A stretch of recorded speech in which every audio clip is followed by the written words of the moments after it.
O psicanalista ouviu durante algum tempo e disse: eu acho que você precisa passar algum tempo lendo alguns livros de Hermann Hesse, que era um autor da época. Você precisa fechar o seu quarto e ficar lá ouvindo um pouco de música clássica, como Beethoven, Bach, Handel. Enfim, você precisa passar um tempo mais sozinho. Você precisa passar um tempo consigo mesmo. O sujeito tentou fazer o que o Jung disse, depois de uma semana voltou e disse: não consegui.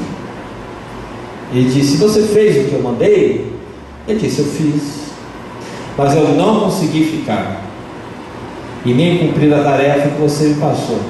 Ele disse: por quê?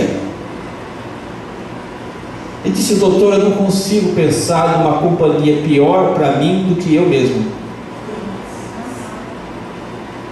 Então o psicanalista vira para ele e disse: mas é esta figura e pessoa que você passa para os outros todos os dias. Insatisfação, intranquilidade, desassossego nem sempre estão associados a problema. Inquietação, desassossego e tranquilidade às vezes são causados por coisas de nós mesmos, estão dentro de nós. E esse antigo provérbio que você ouviu, mais vale um pássaro na mão do que dois voando, tem uma autoria, e o autor é Salomão. E você pode avaliar esse provérbio, mais vale um pássaro na mão do que dois voando, sob dois pontos de vista, eu acredito. O primeiro ponto de vista é o ponto de vista da ambição. Por que sob o ponto de vista da ambição? Porque sob o ponto de vista da ambição, esse provérbio se aplica àquelas pessoas que nunca estão contentes com o que possuem. Elas não estão contentes com o seu pássaro na mão. Elas sempre almejam os dois voando, porque elas cobiçam o que não lhes pertence, o que não é seu e que talvez nunca seja. Por mais que sejam suas posses, por mais que elas tenham, elas julgam que suas posses são insuficientes para dar-lhes uma coisa que chama contentamento. Elas possuem a sanha de ter o que não lhes é próprio para obter contentamento para a própria alma. Eu me lembro na Bíblia da história, mais ou menos, que explica essa questão da ambição, da falta de sossego interno, da falta de contentamento, de um rei de Israel chamado Acabe. Você vai se lembrar do rei Acabe, casado com a Jezabel, que ameaçou Elias de morte. O rei Acabe tinha muita terra, era um latifundiário, tinha muitas propriedades, mas ele tinha um vizinho do seu lado que possuía uma vinha maravilhosa, repleta de uvas. E todos os dias o rei Acabe olhava pela janela e ficava encantado com as uvas do seu vizinho, apesar de ele ser um latifundiário. E ele ficava olhando e cobiçando as vinhas do seu vizinho. E ele começou a ficar, a Bíblia diz, intranquilo, desassossegado, com falta de paz. E a mulher chega para ele e diz: o que há com você que você está com falta de paz e tranquilo? Ele diz: eu estou olhando essas vinhas e eu gostaria de possuí-las, essas terras, essas vinhas. A mulher diz: vá até o vizinho e ofereça dinheiro para comprar. O rei Acabe foi até o vizinho e ofereceu dinheiro. O vizinho disse: eu não posso vender, porque isso é herança de família. Ele foi uma, foi duas, foi três vezes, ofereceu a quantia maior. e disse: eu pago o que você pedir. O vizinho se negou e disse: eu não posso, essa é uma propriedade familiar, vem do meu bisavô, do meu avô, do meu pai, eu não vou vendê-la, por menor ou maior que seja a oferta, eu não vou vender para você. O rei Acabe volta para casa, diz a Bíblia, deita na cama e fica emburrado como um bebê, triste, chateado, porque ele não conseguiu comprar a vinha que ele queria. A mulher vai até ao quarto dele, o vê deitado, chorando, choramingando, diz: o que está vendo com você? Ele disse: eu estou triste porque, apesar de oferecer um valor alto para o meu vizinho, ele não me dá a vinha, ele não me vende a vinha. A mulher diz: homem, quem é você? Você se esqueceu que você é o rei de Israel? Que papel é esse do rei de Israel ficar aí choramingando na cama, se ele tem todo o poder para fazer o que bem entender? Aí a mulher, sem Acabe saber, faz uma trama, manda matar o vizinho e pega as posses do vizinho, e pega a vinha do vizinho, e chega para o marido e diz: olha, pode ir lá tomar posse que já é seu, eu mandei matar o vizinho e agora tudo é seu. Gente que tem um pássaro na mão e não está contente, chega a esse ponto, cobiça.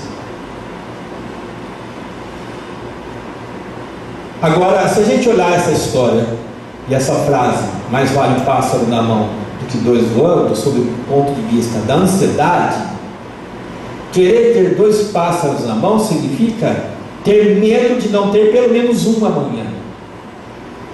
Costuma-se dizer: quem tem um, não tem nenhum.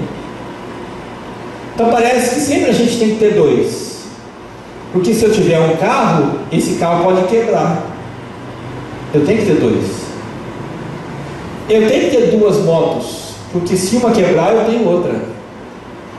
Eu tenho que ter dois pares de sapato, porque se um furar eu já tenho outro que sobra. Eu tenho que ter duas mudas de roupa, porque se eu tiver só uma, posso ter problema. Então é melhor ter dois do que ter um, porque quem tem um não tem nenhum. A ansiedade é a causa de muitos males, e o ansioso sofre porque ele acredita que ele precisa mais do que ele já tem, do que já está sob seu controle. O ansioso sofre daquela situação de antecipar males que talvez nem venham a acontecer. Para quê?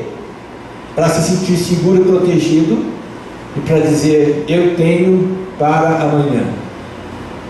Portanto, a ansiedade leva a pessoa a querer os dois pássaros na mão, além do um que já está sob a posse dela.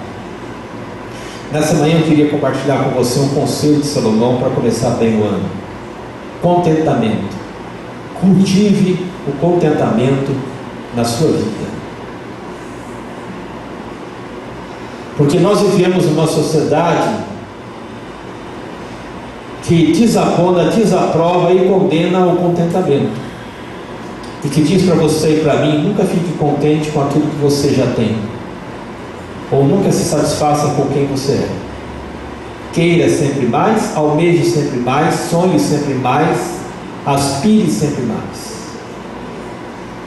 E Salomão nos dá 3 lições práticas nessa manhã sobre contentamento. A primeira lição é que o contentamento traz paz de espírito.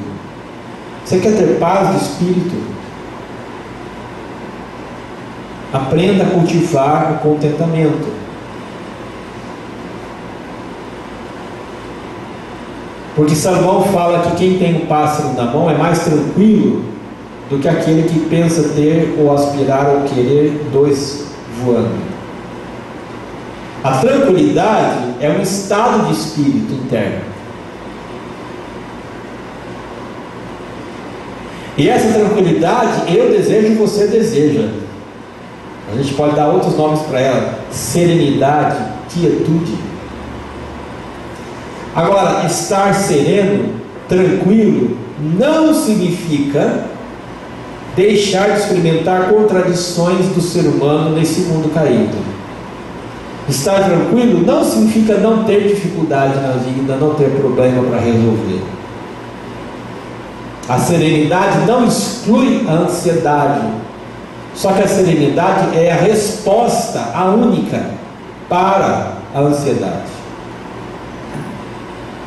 Estar sereno é a resposta para a ansiedade. Por isso que a Bíblia várias vezes diz nos Salmos: espera no Senhor e fortalece o teu coração. Eu não sei se você se lembra disso ou já ouviu, no período pós-Primeira Guerra Mundial, vários pais de vários países envolvidos na Primeira Guerra morreram e várias crianças ficaram órfãs. E colocaram essas órfãs, crianças, em um orfanato. O problema é que essas crianças acompanharam toda a guerra, o barulho, o som dos bombardeios, os gritos. Tudo estava na memória dessas crianças, dia e noite. E elas não conseguiam conciliar o sono. Elas não conseguiam dormir à noite, porque geralmente era de noite e de madrugada que o maior poder da artilharia soava. E elas tinham medo, porque várias delas passaram fome na guerra. Alguns cientistas foram chamados e tiveram uma ideia brilhante que resolveu o problema da falta de sono das crianças. Eles orientaram as cuidadoras do orfanato a todas as noites contar uma história para as crianças antes de dormir, e dar um pão para que elas dormissem com um pão agarrado na mão. E todas as noites, todas as crianças dormiam com um pão segurando na mão. E elas conseguiram dormir, porque elas tinham certeza que no dia seguinte elas iam acordar, o pão estaria na mão delas e elas poderiam comer. O que é que isso nos ensina? Qual é o princípio atrás disso? Como as crianças da Primeira Guerra, queridos, existem em você e em mim memórias muito doídas, que sempre farão parte de nós, tirarão o nosso sono, tirarão o nosso sossego, tirarão a nossa paz. Mas isso não impede que nós tenhamos serenidade, se pela fé nós segurarmos o pão de Deus. Aquela palavra que diz: o Senhor é meu pastor, nada me faltará. Nós temos que aprender, na hora da ansiedade, a segurar esse pão da promessa: o Senhor é meu pastor, nada me faltará. Isso é ficar tranquilo com um pássaro na mão, agarrar-se pela fé a tudo que possa dar a você quietude para a alma, serenidade para o seu espírito. É você garantir a você mesmo, é você falar consigo próprio, com a sua mente: vai ficar tudo bem. É dizer para você que o seu desassossego é causado não pelo problema, mas pela sua inquietação interna. Não necessariamente porque algo muito mal vai acontecer. Por isso que o salmista, no Salmo 43, diz assim: por que estás abatido, a minha alma? Ele conversa, dialoga com a alma dele. Por que estás abatido, a minha alma? Por que te perturbas dentro de mim? Espere em Deus. Eu ainda louvarei. Você fala com a sua alma? Você sabia que a sua alma tem vida? Que a sua alma escuta? Nós temos que aprender a falar com a nossa alma, porque Davi falava com a sua alma: por que te perturbas dentro de mim? Espere em Deus. O que a gente chama de alma, o que a gente diz falar com a alma, a psicologia diz que dentro de nós tem uma criança. E todos os nossos medos, não importam quais, são manifestações da nossa criança gritando: estou com medo, preciso de segurança. De forma que falar com a sua alma é você falar com a sua criança, dizendo: olha aqui, vai ficar tudo bem. Deus está no controle. Pode dormir. Nada de mal vai acontecer.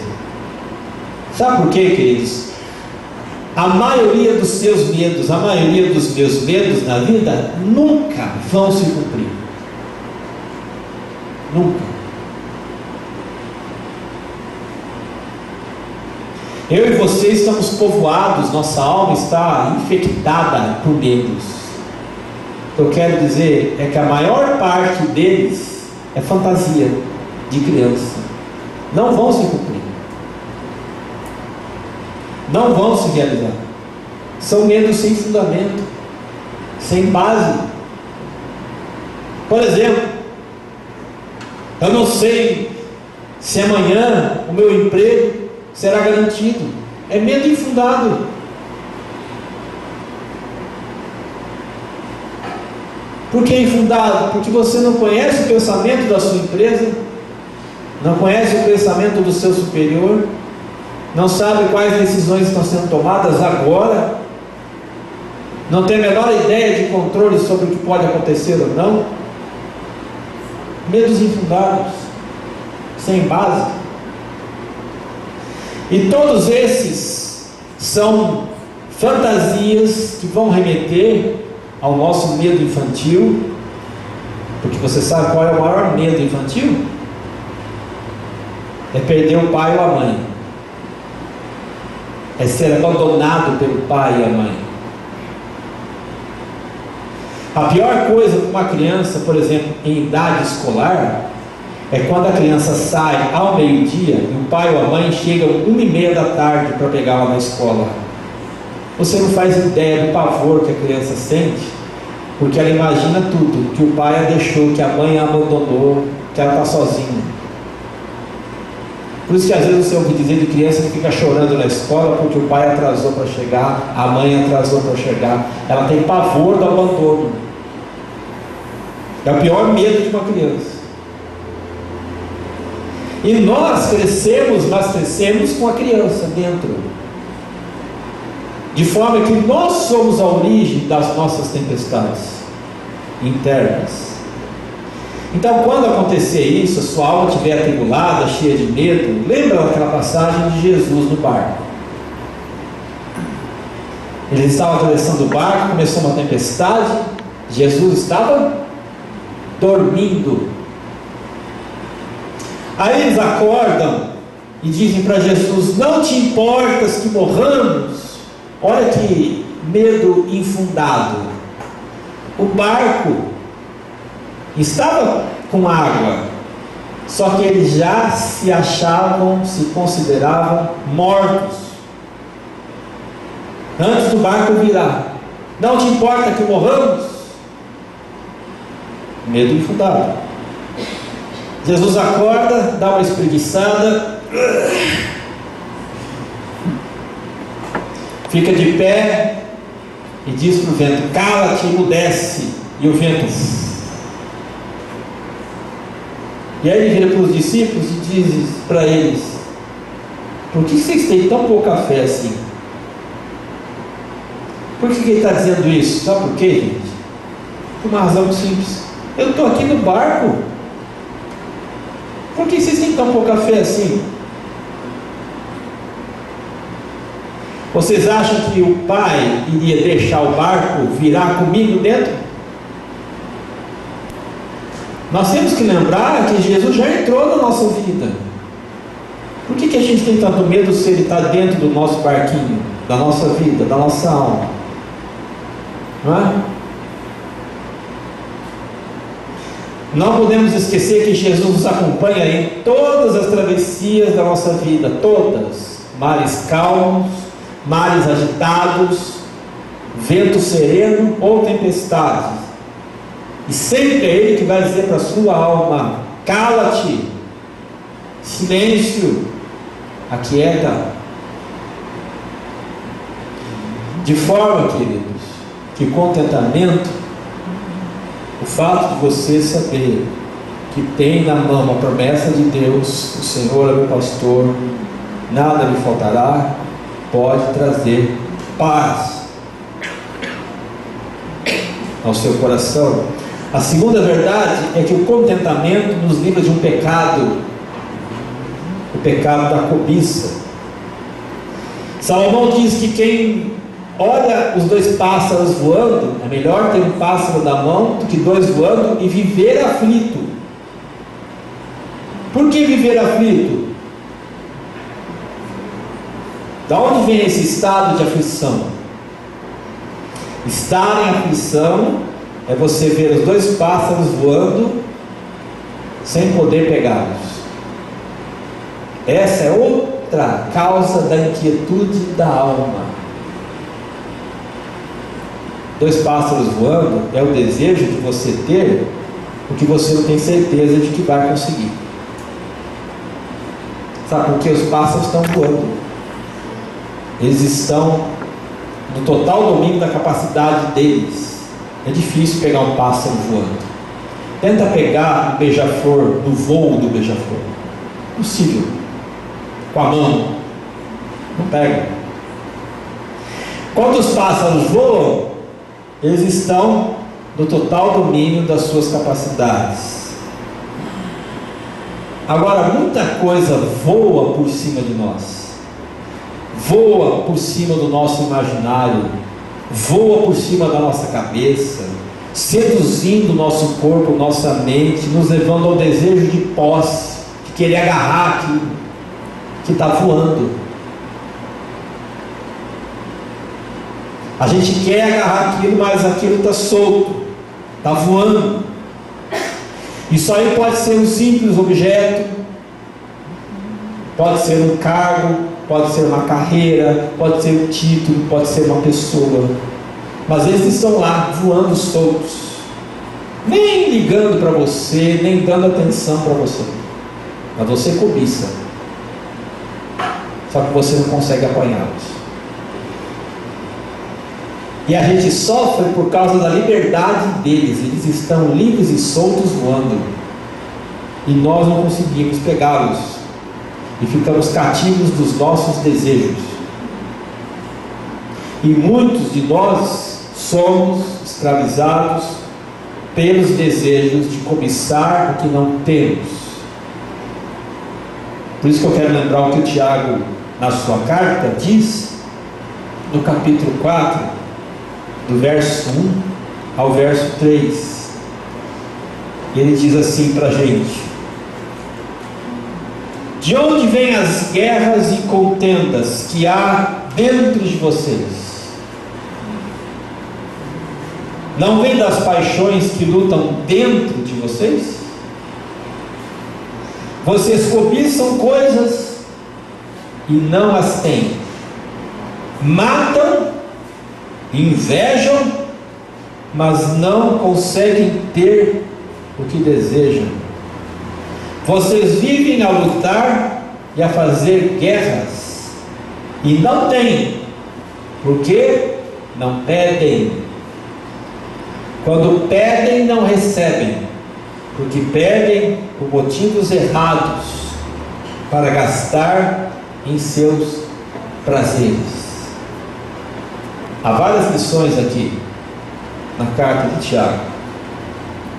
Ele diz: da onde vem essa inquietação que você tem aqui dentro? Essa insatisfação que você tem aqui dentro vem de você mesmo, da cobiça que há aqui dentro. Por causa da cobiça que tem aqui dentro, você é capaz de invejar o outro. Outros no extremo matam. É que nem Acabe manda matar o vizinho para pegar a vinha. Vocês não têm, Tiago diz, porque não pedem. Qual é a solução para a cobiça? Qual é a solução para a inveja? Orar. Não cobiçar. Orar. Pedir a Deus. Vocês não têm porque não pedem. E às vezes não têm, e às vezes não recebem por motivos errados. Só porque você quer o que é do outro. E o que é do outro já tem dono. Então, queridos, nós podemos estar vivendo uma guerra interna dentro da alma por causa de desejos impróprios, por causa de desejos não satisfeitos, como Acabe. E esses desejos vêm de uma coisa que a gente chama de cobiça. Cobiça é o ato de você olhar para fora da janela e achar que aquilo que o outro é e aquilo que o outro tem o faz mais feliz do que você. Como alguém já falou, a grama do meu vizinho é mais verde. Isso é cobiça. É você fantasiar que o seu vizinho, que o outro que você olha é mais feliz do que você. Aparenta ser mais feliz do que você. E aí vem sofrimento na sua alma. E esse sofrimento dentro da sua alma não vem da falta, porque Deus não vai deixar faltar nada. De onde vem o sofrimento? Eu não consigo pegar os passarinhos voando.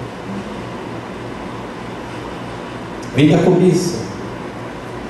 Vem do ato de ficar vendo os passarinhos voar e ter impotência e incapacidade de apanhá-los. Como é que Deus pode nos ajudar nisso? No problema da cobiça, que gera insatisfação na alma, inquietude e falta de sossego, falta de contentamento. Como é que Deus pode nos ajudar? Eu vou ler um texto para você, que talvez, com certeza, ajude. Se você tiver a Bíblia aí, João 21. Quando Jesus se despede dos discípulos, João 21, 20 e 21, 21 e 22. Pedro voltou-se e viu que o discípulo a quem Jesus amava, João, os seguia. Era esse discípulo que estivera ao lado de Jesus durante a ceia e tinha perguntado: Senhor, quem irá te trair? Quando Pedro viu esse discípulo, perguntou a Jesus: Senhor, e quanto a ele? Respondeu Jesus: se eu quiser que ele permaneça vivo até que eu volte, o que te importa? Quanto a você, siga-me. Eu acho essa palavra de Jesus brilhante. É remédio contra a cobiça. Pedro está preocupado com o que vai acontecer com João. Senhor, o que vai acontecer do João? Porque Pedro com certeza estava com inveja do João, porque João era o mais íntimo de Jesus de todos. O que vai ser dele? Jesus diz: o que te importa se eu quiser que ele fique vivo? E você sabe que João foi o último dos discípulos a morrer? E você sabe que João não morreu sacrificado, nem martirizado, morreu de velho, de morte natural? Se cumpriu o que Jesus falou: se eu quiser que ele viva até que eu volte. Claro que Jesus não voltou, mas João foi o último dos discípulos a morrer, e morreu sossegadinho na cama, dormindo, de velho. Jesus fala: se eu quiser que ele fique vivo, o que te importa? Agora você vem me seguir. Em outras palavras, em bom português: meu filho, vai cuidar da tua vida. O que importa a vida do outro? Cuida da sua. Faz o que eu te mando fazer. e deixa o outro viver a vida dele. Então, o que a gente aprende com isso? Nós não devemos cogitar da vida do outro. É um grande engano você achar que o outro é mais feliz do que você não sabe a intimidade do outro, entre quatro paredes.